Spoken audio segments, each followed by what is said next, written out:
Hello दोस्तों, welcome to our channel Dikshit Education Adda. दोस्तों कैसे हैं आप सभी। उम्मीद करता हूं आप सभी बढ़िया होंगे और अपनी पढ़ाई को कंटिन्यू कर रहे होंगे। अगर आप यूपी पुलिस कांस्टेबल का एग्ज़ाम देने वाले हैं तो आज की क्लास आपकी परीक्षा के लिए मोस्ट इम्पॉर्टेंट होगी। सारे सवाल आपके सिलेबस को ध्यान में रखकर तैयार किए गए हैं। आपकी परीक्षा बहुत नज़दीक आ चुकी है। अब आपको ऐसा कंटेंट पढ़ना है जो आपकी परीक्षा में आपको नंबर दिलाए, आपको सिलेक्शन दिलाए। आपको इस समय केवल और केवल जो भी कुछ आपने अभी तक पढ़ा हुआ है उसको रिवीजन करना है, कुछ भी नया नहीं पढ़ना है। आपको ऐसे सवाल लेकर आया हूं जो आपकी परीक्षा में सीधा हिट करेंगे और आपको नंबर दिलाएंगे। आइए शुरू करते हैं आज की क्लास। देखते हैं अपने सारे महत्वपूर्ण सवाल। आपसे मेरी हम्बल रिक्वेस्ट है, इन सवालों को आप अपनी कॉपी में वन लाइनर नोट्स के रूप में जरूर नोट करें, तभी आप बेहतर स्कोर कर पाएंगे अपनी परीक्षा के अंदर। हमारा पहला क्वेश्चन पूछा गया है कि गुप्त काल में स्वर्ण मुद्राओं को क्या कहा जाता था। दीनार कहते थे, रूपक कहते थे, निष्क कहते थे कि मुद्रा कहते थे। दोस्तों आपको बता दें, जो गुप्त काल में स्वर्ण की मुद्राएं थी उनको कहा जाता था दीनार। तो आपका राइट आंसर क्या हो जाएगा? ऑप्शन नंबर ए आपका बिल्कुल सही आंसर होगा। लेकिन यहीं पर आप नोट कर लीजिएगा, चांदी के सिक्कों क्या कहते थे? चांदी के सिक्कों को कहते थे रूपक। अगर आपसे परीक्षा में पूछे गुप्त काल में ये चांदी के जो सिक्के थे इनको क्या कहते थे, इनको कहते थे रूपक है। ये दो सवाल है, महत्वपूर्ण क्वेश्चन है। चलिए बढ़ते हैं अगले क्वेश्चन की ओर। अगला क्वेश्चन पूछा गया कि विक्रमशिला विश्वविद्यालय के संस्थापक कौन थे। कृष्ण देवराय थे, धर्मपाल थे, रामपाल थे या समुद्रगुप्त थे। तो आप नोट करके रखिएगा, जो विक्रमशिला विश्वविद्यालय है इसके संस्थापक कौन माने जाते हैं? ये धर्मपाल को माना जाता है। तो आपका राइट आंसर क्या होगा? ऑप्शन नंबर बी आपका बिल्कुल सही आंसर होगा। अगर हम दोस्तों बात करें समुद्रगुप्त की, तो इनसे एक क्वेश्चन बहुत बार परीक्षा में पूछा जाता है कि समुद्रगुप्त कौन सा वाद्य यंत्र बजाते हैं। तो ये वीणा बजाते हैं। अगर आपसे सवाल पूछा जाए कि दोस्तों समुद्रगुप्त का संबंध किस वाद्य यंत्र से है, तो आप आंसर देंगे वीणा वादक हैं। चलिए बढ़ते हैं अगले क्वेश्चन की ओर। दोस्तों आपको याद होगा ये कृष्ण देवराय ये किस वंश से संबंधित थे। तो दोस्तों मैंने आपको कई बार बताया, विजयनगर साम्राज्य, विजयनगर साम्राज्य, विजयनगर साम्राज्य इससे संबंधित है। ये कौन है? कृष्ण देवराय। और दोस्तों इनका जो वंश है वो परीक्षा में बहुत बार पूछा जाता है। दोस्तों मैंने आपको विजयनगर साम्राज्य के चारों वंश बिल्कुल लाइन से नोट कराए थे, एक बार फिर से नोट कर लीजिएगा। कौन सा? सबसे पहले आता है संगम वंश, पहले आता है संगम वंश, फिर आता है दोस्तों सुलभ वंश, सुलभ वंश, फिर आता है दोस्तों तुलुप वंश, फिर दोस्तों लास्ट में आता है दोस्तों अराविडु वंश। कौन सा? अराविडु वंश। ये चारों वंशों के नाम इसी क्रम में आप नोट कीजिएगा। आपको दोस्तों इनका क्रम पूछ सकता है आपसे। पहला कौन आया? संगम वंश। संगम वंश के दोस्तों कौन थे? हरिहर बुक्का, जिसने विजयनगर साम्राज्य की स्थापना की थी। तो आपसे क्वेश्चन पूछेगा विजयनगर साम्राज्य के संस्थापक कौन है? हरिहर बुक्का। किस वंश से संबंधित है? वो संगम वंश से संबंधित है। और दोस्तों विजयनगर साम्राज्य का सबसे शक्तिशाली शासक पूछे तो आप आंसर देंगे कृष्ण देवराय। और किस वंश से संबंधित है ये दोस्तों आपको याद रखना है, ये तुगल वंश से संबंधित है। कौन? तुगल वंश से कृष्ण देवराय। और दोस्तों आपको बता दें इनकी एक बहुत फेमस पुस्तक है आमुक्त मालदा। अगर आपसे सवाल पूछा जाए ये आमुक्त मालदा किसकी पुस्तक है? ये कृष्ण देवराय की पुस्तक है। इन 4-5 सवालों को आप नोट करके रखिएगा, आपको 100% परीक्षा में देखने को मिलेंगे। चलिए बढ़ते हैं अगले क्वेश्चन की ओर। अगला क्वेश्चन पूछा गया कि भारत का प्रथम नगर निगम की स्थापना कब हुई थी? 1680 में, 1685 में, 1688 में, 1690 में।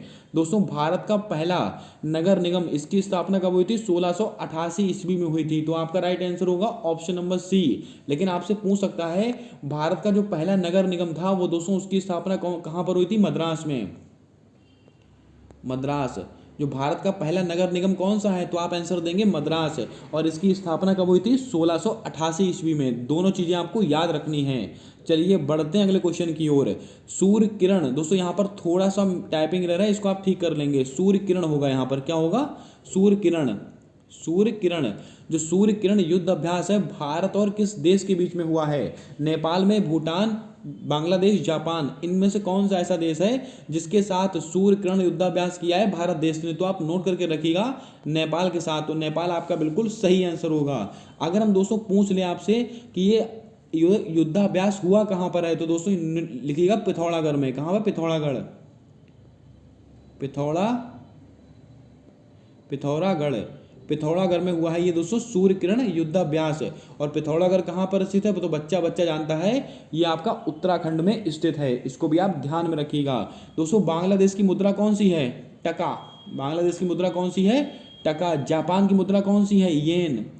जापान की मुद्रा कौन सी है, येन। और दोस्तों बांग्लादेश की मुद्रा कौन सी है, टका है। आइए चलते हैं अगले क्वेश्चन की ओर। अगला क्वेश्चन पूछा गया है कि निम्नलिखित में से ग्रीन हाउस गैस कौन सी नहीं है। ये ऐसा सवाल है जो बच्चों को बहुत कंफ्यूज करता है, क्योंकि दोस्तों यहाँ पर आपको ऐसे डायरेक्ट लिखकर नहीं देगा, यहाँ पर दोस्तों आपको वो सूत्र लिखकर देता है, तभी आप कंफ्यूज हो जाते हैं। कार्बन डाइऑक्साइड, जलवाष्प, मीथेन या उपरोक्त सभी, इनमें से ऐसी कौन सी गैस है जो ग्रीन हाउस गैस है। तो आप याद रखिएगा, ये कार्बन डाइऑक्साइड, इसको कहते हैं CO2, ये भी आपकी ग्रीन हाउस गैस है।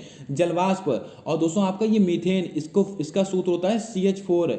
ये सभी क्या है, ये सभी की सभी दोस्तों आपकी ग्रीन हाउस गैस हैं। तो दोस्तों आपको याद रखना है, ये कार्बन डाइऑक्साइड, जलवाष्प, मीथेन और दोस्तों N2O नाइट्रस ऑक्साइड, ये सब की सब दोस्तों क्या है, ये सब की सब दोस्तों आपकी ग्रीन हाउस गैसेस हैं। इसको आप ध्यान में रखिएगा। आपसे क्वेश्चन कैसे पूछेगा, आपसे क्वेश्चन पूछेगा कि निम्नलिखित में से कौन सी ग्रीन हाउस गैस नहीं है। आपको इनमें से कोई ऑप्शन देगा और एक अलग ऑप्शन दे देगा, तो आपको उसका सही आंसर लगाना है। आइए चलते हैं अगले क्वेश्चन की ओर। अगला क्वेश्चन हमसे पूछा गया है, भारत सरकार ने 14 बड़े बैंकों का राष्ट्रीयकरण कब किया था। 1669 में, 1670 में, 1680 में। दोस्तों आपको बता दें, जो भारत सरकार ने 14 बड़े बैंकों का राष्ट्रीयकरण किया था 1669 ईस्वी में। तो आपका राइट आंसर क्या होगा, ऑप्शन नंबर ए आपका बिल्कुल सही आंसर होगा। उसके बाद वर्ष 1680 में 6 बैंकों का और राष्ट्रीयकरण किया गया। अगर आपसे पूछे 14 बैंकों का राष्ट्रीयकरण कब हुआ है, 1669 में, और उसके बाद 6 बैंकों का राष्ट्रीयकरण कब हुआ था, 1680 ईस्वी में। इसको भी आप ध्यान में रखिएगा। अब दोस्तों बैंक की बात आई है, तो आइए दोस्तों कुछ महत्वपूर्ण चीज मैं आपको यहां से और बताता हूं। आपसे पूछा जाता है कई बार world bank plus IMF, international monetary fund, इन दोनों को दोस्तों आपस में, IMF और वर्ल्ड बैंक, इन दोनों को आपस में जुड़वा बहने कहा जाता है। आपको याद होगा इनकी स्थापना दोस्तों कब हुई थी, 1944-45 के ब्रेटन वुड सम्मेलन में। ब्रेटन वुड आपसे परीक्षा में पूछेगा, IMF और वर्ल्ड बैंक आपसे कोई सा भी पूछ सकता है। ब्रेटन वुड सम्मेलन में आपसे कोई सा भी पूछ सकता है, कि वर्ल्ड बैंक पूछ सकता है, आपसे IMF पूछ सकता है, इनमें से कोई सा भी पूछे। इन दोनों की स्थापना कब हुई है, 1944-45 के ब्रेटन वुड सम्मेलन में हुई है। और दोस्तों इनका हेडक्वार्टर कहां पर स्थित है, तो आपको याद रखना है वॉशिंगटन DC में। कहां पर, वॉशिंगटन DC में दोस्तों इनका मुख्यालय स्थित है, वर्ल्ड बैंक और IMF का। आइए चलते हैं अगले क्वेश्चन की ओर। क्लाउडिया गोल्डन को किस क्षेत्र में 2023 का नोबेल पुरस्कार प्राप्त हुआ। यहाँ पर 2023 होगा, ना कि 30। 2023 का नोबेल पुरस्कार दोस्तों किसको प्राप्त हुआ है, रसायन विज्ञान के क्षेत्र में प्राप्त हुआ है, भौतिकी के क्षेत्र में हुआ है, कि अर्थशास्त्र के क्षेत्र में हुआ है। क्लाउडिया गोल्डन है दोस्तों, आपको बता दें जो क्लाउडिया गोल्डन है वो अर्थशास्त्र से संबंधित है। तो आपका राइट आंसर क्या होगा, ऑप्शन नंबर C आपका बिल्कुल सही आंसर होगा। अगर क्लास आपको पसंद आ रही है तो क्लास को लाइक कर देना। चैनल पर पहली बार आए हो तो चैनल को सब्सक्राइब कर बेल वाला आइकन ध्यान से जरूर दबा लेना, ताकि आने वाली सारी क्लासेस के अपडेट्स आप तक आसानी से पहुंचते रहें।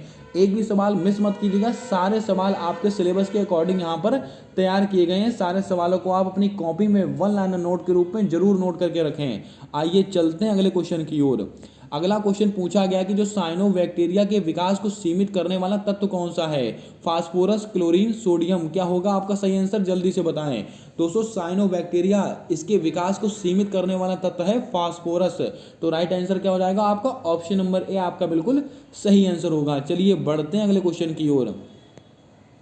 DNA फिंगरप्रिंटिंग का जनक किसको माना जाता है, विलियम रॉन्टजन को माना जाता है, या डॉक्टर लालजी सिंह को माना जाता है, एडवर्ड टेलर को माना जाता है, मैडम क्यूरी को माना जाता है।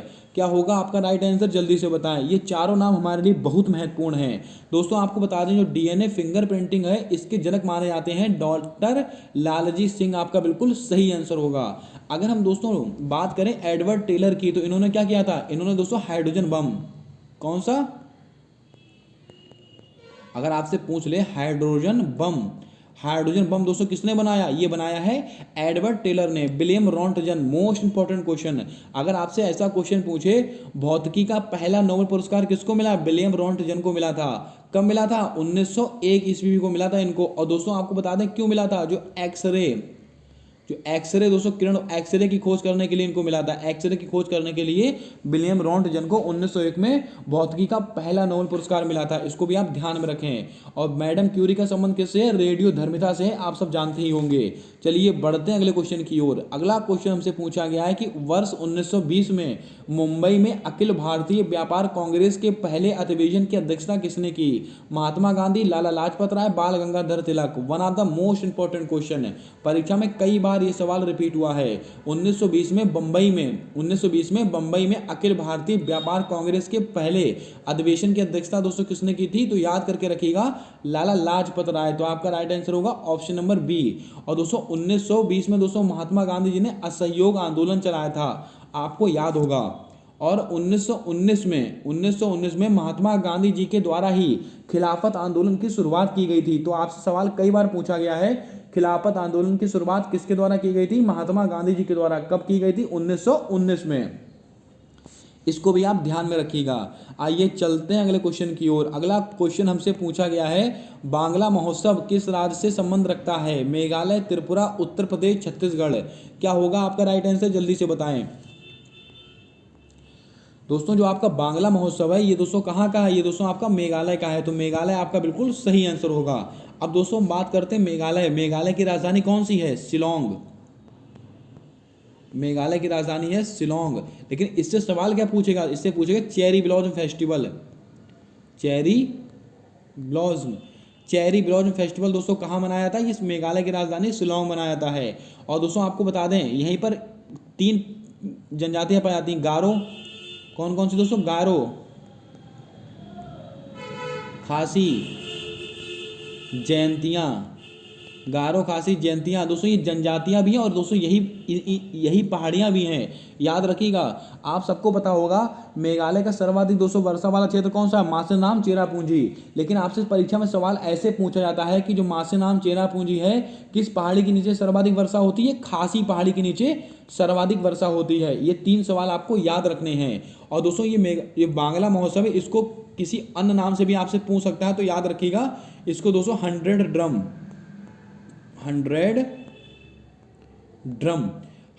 ड्रम महोत्सव। आपसे अगर ऐसा पूछे तो भी आप ये दोस्तों बांग्ला ही लगाएंगे, क्योंकि दोस्तों इनका अन्य नाम क्या है? 100 ड्रम महोत्सव भी बांग्ला महोत्सव को कहते हैं। त्रिपुरा का बहुत फेमस फेस्टिवल है खारची फेस्टिवल। कहाँ का? ये त्रिपुरा का है। इसको भी आप ध्यान में रखिएगा। छत्तीसगढ़ का बहुत फेमस है, आपको याद होगा, राउत नाचा कहाँ का है? छत्तीसगढ़ का है। पंथी लोक नृत्य कहाँ का? ये पंथी लोक नृत्य भी आपका छत्तीसगढ़ का है। और दोस्तों पंडवानी लोक नृत्य भी आपका छत्तीसगढ़ का है। और पंडवानी की बहुत फेमस कलाकार हैं तीजन बाई। इनका भी नाम आप याद रखिएगा। चलिए बढ़ते हैं अगले क्वेश्चन की ओर। माध्यमिक शिक्षा चयन बोर्ड का मुख्यालय कहाँ पर स्थित है? वाराणसी में, प्रयागराज में, कानपुर में, लखनऊ में। क्या होगा आपका सही आंसर? जल्दी से बताएं दोस्तों। माध्यमिक शिक्षा चयन बोर्ड, इसका मुख्यालय कहाँ पर स्थित है? ये दोस्तों आपका प्रयागराज में स्थित है। तो आपका राइट आंसर क्या होगा? ऑप्शन नंबर बी आपका बिल्कुल सही आंसर होगा। अगर हम दोस्तों बात करें माध्यमिक शिक्षा चयन बोर्ड, इसका गठन कब किया गया था? 1982 में इसका गठन किया गया था। इसको भी आप ध्यान में रखिएगा, परीक्षा में आया हुआ सवाल है, ये कई बार पूछा गया है आपसे। आइए चलते हैं अगले क्वेश्चन की ओर। भारत में साहित्य का पहला शहर किसे घोषित किया गया? One of the most important question current affair का, परीक्षा में आपको 100% देखने को मिलेगा। ग्वालियर, कोझिकोड, इंदौर, पंचगनी। दोस्तों भारत का पहला जो साहित्य का शहर है माफ कीजिएगा, जो साहित्य का शहर है वो दोस्तों कोझिकोड को किया गया है। तो आपका राइट आंसर क्या होगा? Option number B. लेकिन अगर यहीं से आपसे ऐसे सवाल पूछे, भारत का पहला संगीत शहर, भारत का पहला संगीत शहर ये किसको दोस्तों घोषित किया गया है? ग्वालियर मध्य प्रदेश को। और दोस्तों आपको याद होगा ग्वालियर में दोस्तों एक बहुत फेमस फेस्टिवल भी दोस्तों मनाया था। जल्दी से बताएं, तानसेन महोत्सव। कौन सा? तानसेन। अगर आपसे पूछे तानसेन महोत्सव कहाँ फेमस है? ये दोस्तों ग्वालियर मध्य प्रदेश में फेमस है। आइए चलते हैं अगले क्वेश्चन की ओर। महात्मा गांधी आर्ट गैलरी कहाँ पर स्थित है? वाराणसी, प्रयागराज, लखनऊ, कानपुर। क्या होगा आपका सही आंसर? जल्दी से बताएं। जो महात्मा गांधी आर्ट गैलरी है वो दोस्तों आपको प्रयागराज में देखने को मिलेगी। तो आपका राइट आंसर क्या हो जाएगा? Option number B. अब दोस्तों वाराणसी से आपको याद आ रहा होगा द्रुपद मेला। द्रुपद मेला कहाँ का फेमस है? ये दोस्तों आपका वाराणसी में फेमस है, ये भी आप ध्यान में रखिएगा। चलिए बढ़ते हैं अगले क्वेश्चन की ओर। नीलगिरी की सबसे ऊंची चोटी दोदा बेटा किस राज्य में स्थित है? ये लीजिए एक और लल्लन टॉप क्वेश्चन आपकी परीक्षा को ध्यान में रखते हुए, अति महत्वपूर्ण क्वेश्चन है। और दोस्तों इस क्षेत्र से सवाल आपसे परीक्षा में बहुत बार पूछा गया है। आपको सबसे पहले तो यही पता होना चाहिए कि नीलगिरी की सबसे ऊंची चोटी कौन सी है। तो आपसे पहला क्वेश्चन तो ऐसे ही पूछ लेगा कि नीलगिरी की सबसे ऊंची चोटी कौन सी है, तो आप आंसर देंगे दोदा बेटा। लेकिन ये दोदा बेटा किस राज्य में स्थित है? तो आपको याद रखना ये आपका तमिलनाडु में स्थित है। आपका राइट आंसर क्या होगा? ऑप्शन नंबर सी आपका बिल्कुल सही जवाब होगा। अगर हम दोस्तों बात करें महाराष्ट्र, महाराष्ट्र की सबसे ऊंची चोटी अगर आपसे पूछ ले तो कालसुबाई, कौन सी दोस्तों? कलसुबाई, कलसुबाई, ये दोस्तों महाराष्ट्र की सबसे ऊंची चोटी है। याद रखिएगा, परीक्षा में आए हुए सवाल हैं सारे के सारे। दोस्तों केरल की अनाईमुड़ी, अनाईमुड़ी, अनाईमुड़ी दोस्तों ये सबसे ऊंची चोटी कहाँ की? केरल की है। अब जल्दी से बताएं अनाईमुड़ी दोस्तों किसकी सबसे ऊंची चोटी है? इसका आंसर आपको कमेंट कर कर देना है। मैंने ये सवाल आपसे, ये दोस्तों क्वेश्चन मैंने आपको प्रैक्टिस सेट में कराया हुआ भी है। आइए चलते हैं अगले क्वेश्चन की ओर। अगला सवाल पूछा गया कि यौन उत्पीड़न निवारक अधिनियम किस वर्ष से संबंधित है? ये लीजिए एक और लल्लन टॉप क्वेश्चन। यहाँ से मैं आपको दो मोस्ट इंपॉर्टेंट क्वेश्चन बताऊंगा, 2005 से, 2007 से, 2013 से, 2014 से। दोस्तों जो यौन उत्पीड़न निवारक अधिनियम है ये दोस्तों कब का है? ये वर्ष 2013 का है। तो आपका राइट आंसर क्या हो जाएगा? Option number C. इसको दोस्तों पॉस अधिनियम भी कहते हैं। क्या कहते हैं? पॉस अधिनियम। अगर आपसे पॉस अधिनियम या यौन उत्पीड़न निवारक अधिनियम ये दोनों पूछे जाए तो 2013 आपका राइट आंसर होगा। अगर हम दोस्तों बात करें 2005 में, तो दोस्तों एक सवाल कई बार पूछा गया है, घरेलू हिंसा महिला संरक्षण अधिनियम। कौन सा? घरेलू हिंसा, घरेलू हिंसा महिला, घरेलू हिंसा महिला संरक्षण, घरेलू हिंसा महिला संरक्षण एक्ट, ये कब का है? ये वर्ष 2005 का है। लेकिन लागू कब से हुआ था? लागू हुआ था 2006 में। अगर आपसे केवल एक्ट पूछे तो आप आंसर लगाएंगे 2005। अगर आपसे ऐसा पूछे लागू कब हुआ? लागू हुआ 2006 में। चलिए बढ़ते हैं अगले क्वेश्चन की ओर। उत्तर प्रदेश राज्य में खनिज विकास निगम की स्थापना किस वर्ष हुई? 1972, 1973, 1974। ये लीजिए एक और बहुत ही लल्लन टॉप क्वेश्चन जो आपकी परीक्षा में आपको देखने को मिल सकता है। अगर हम दोस्तों बात करें उत्तर प्रदेश राज्य में, पहला उत्तर प्रदेश राज्य में खनिज विकास निगम की स्थापना कब हुई थी?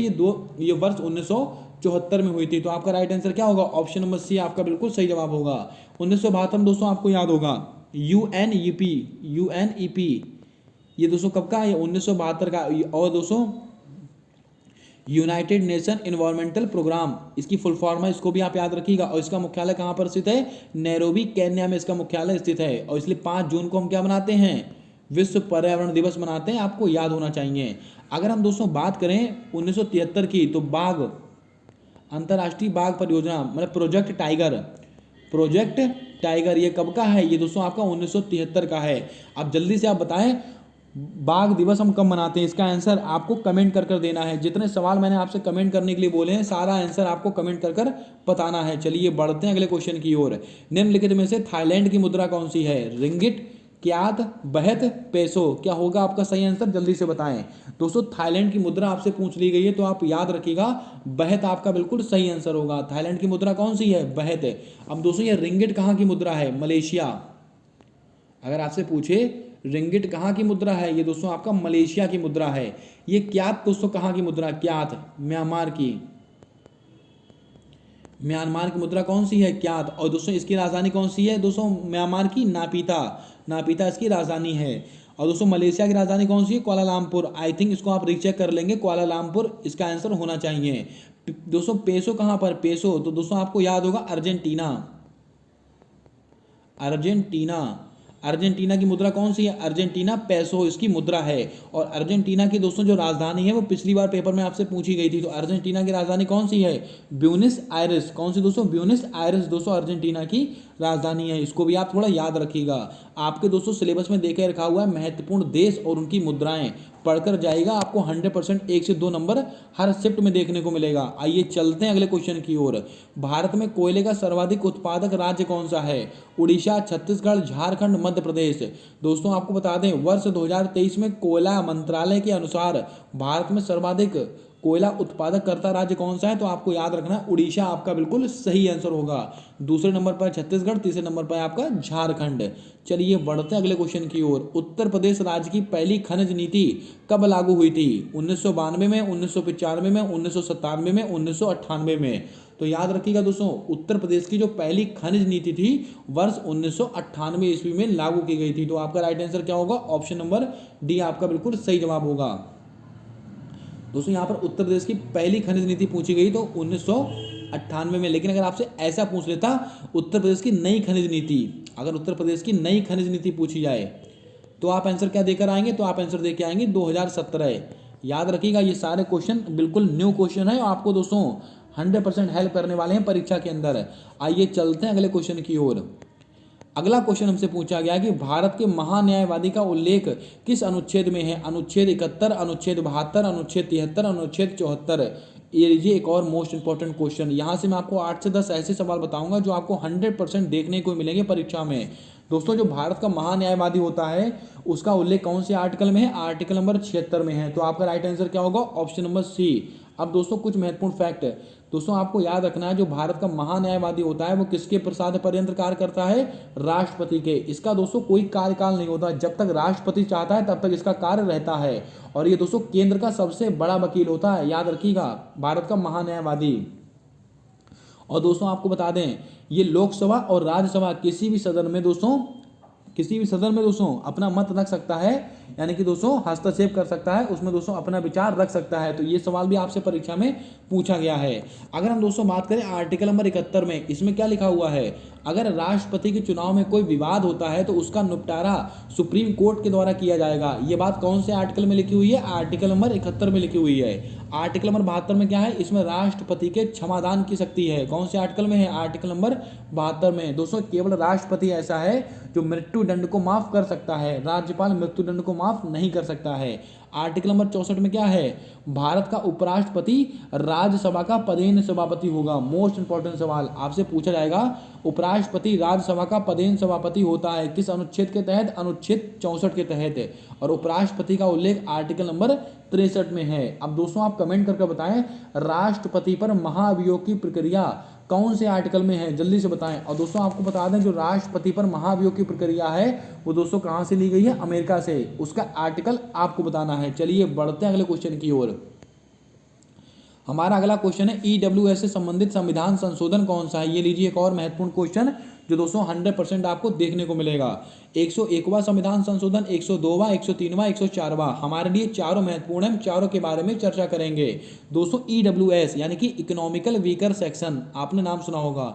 ईडब्ल्यूएस इकोनॉमिकल वीकर सेक्शन यानी कि जो पिछड़े वर्ग के लोग हैं उनको 10% का आरक्षण, जो आर्थिक रूप से पिछड़े वर्ग के लोग हैं इनको 10% का आरक्षण।